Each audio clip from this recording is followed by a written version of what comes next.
It's the People Station 93.7 WBLK, DJ Bandana Black, Mr. Well Connected, even more respected. Today's topic is janky promoters and undercutting DJs. Over the last couple weeks, months, and I would say even year, I had a lot of conversation with DJs, a lot of conversation with promoters, and a lot of conversation with party goers just about their thoughts and concerns on the whole party scene here in Buffalo. And, you know, most of it comes from a DJ aspect of it because obviously I'm a DJ, but a lot of it is just not my personal thoughts. It's things that a lot of these DJs would like to say to the promoters or problems, concerns, and issues that they would like to say with the promoters. But at the end of the day, it's politics in this game. It's just like if you work at a job, you don't agree with what your boss is saying or a policy or something that he's saying. If you make too much of a fuss about it, you take the risk of getting fired. It's the same thing with a DJ. If you're doing parties, you're DJing clubs, and you don't agree with certain things that they're doing, you take the risk of not getting booked again by saying something about it. But anybody that knows me, quite frankly, I've never held my tongue. I say what's on my mind. I can care less about you not booking me because I said something and you felt some type of way about it, because I'm still going to get booked. I'm still going to do my parties. I'm still going to do what I do. And like I said, you might learn something from it. You might watch the blog and say, you know what, I could do this different. And just I wrote some of the issues down that party goers and DJs and even promoters had problems with. One of the things was too, like, let me just say this: quality attracts quality. So when you're doing events, you want a quality event. Let's do things in a quality type of way. And doing things like making your flyers in Microsoft Word is not showing quality. You're attracting a certain type of people to your venue, to your event, and you take the risk of fights and everything like that. Not saying a flyer is going to make somebody fight, but when you see something done in an unprofessional manner, you're gonna. Let me say it like this: if on Facebook, when I get the 100 party invites that I do get, the ones that look like they were made in Microsoft Word, I don't even read. I automatically hit decline. I know I'm not the only person that does that. So that's one of the things. Another thing too that kind of aggravates me with promoters is the false advertisement. Things like saying a club is free before 11, but you don't open the doors until 10:59. Now you got a line of people outside of the club waiting to get in the club. You don't open the doors until 10:59 because you said free before 11. 1 minute you might get 5, 6. We're going to say even 10 people. So you let 10 people in the club for free because it was free before 11. Those other 40 or 50 people that's outside waiting in the cold, because Buffalo's a cold city, you take the risk of them getting aggravated and problems happen. I mean, people get aggravated because you promised them something and you didn't deliver on what you promised. I mean, if you're going to say something, you need to produce that.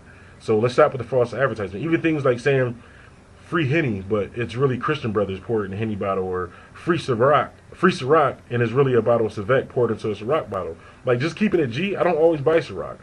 I cop the Civet. So even if you just keep it 100 and say free Civet, you're still going to get people that come. I mean, it's a drink, it's something free at the end of the night. But when you say free Ciroc and free Henny, people are expecting that. So when they come to your event, they can tell the difference between Ciroc and Civet, or Henny and Christian Brothers, or E&J, or whatever they be putting in there. And that's not really so much on the promoters, but because the club owners are in charge of the bar, they're the ones that's actually doing it. But you can stop it. You can say, you know what, we're not going to do free. We're just going to get good prices on just good drinks. Another thing too, saying 2-for-1 drinks. When you say 2-for-1 drinks, I expect to pay for one drink and get two, because it says 2 for 1.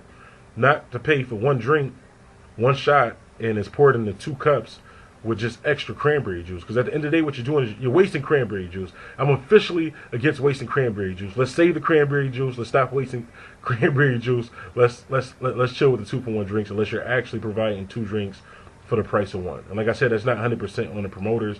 Another thing too that kind of not aggravates me, but I see as a concern, is all these official after parties for events that you didn't have anything to do with in the first place. Let's say, what's the artist that's popping right now? Let's say Rick Ross came to town and did a concert.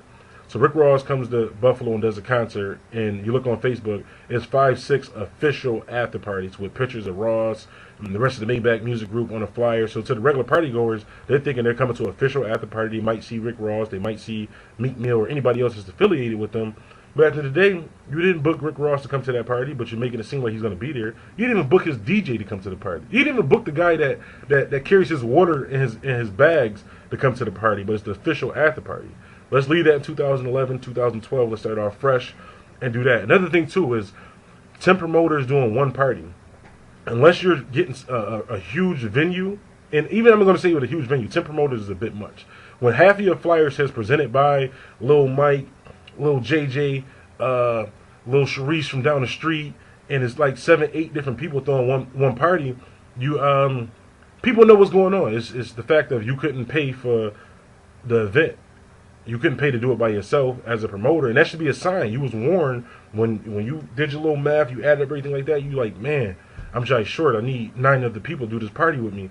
That was a warning that maybe you shouldn't have did that party. Maybe you should just fall back for a couple of weeks, get your money straight, and throw a quality event so you can continue to do quality events. I mean, because you could throw one event with 10 people and it'd be horrible. You make a lot of money, you never be able to do another event. So that's just kind of messed up. And again, the topic is janky promoters and undercutting DJs. Another thing too, with when you're booking a DJ, when they do things on good faith, say if you book a DJ and I'll just say he charged you $400 for your event, you have an agreement that you're going to pay that man $400 for that event. So at the end of the night, don't come to him and say, I got $300 for you right now. The party didn't do too good, and by 12 o'clock, y'all's packed to capacity. That's not good business. So that's why a lot of people are using contracts and everything like that. If you do things on good faith, then be a person of your word. If you say something, then let that be what it is and nothing different. Another thing too is shorting DJs, and that kind of goes with the undercutting DJs too. So like, say if an undercutting DJ, this DJ is out here doing parties for $75, $100 for 6 hours.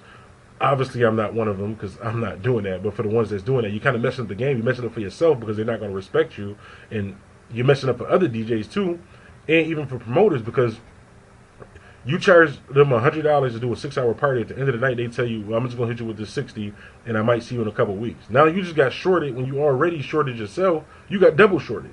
So you kind of playing yourself with doing that.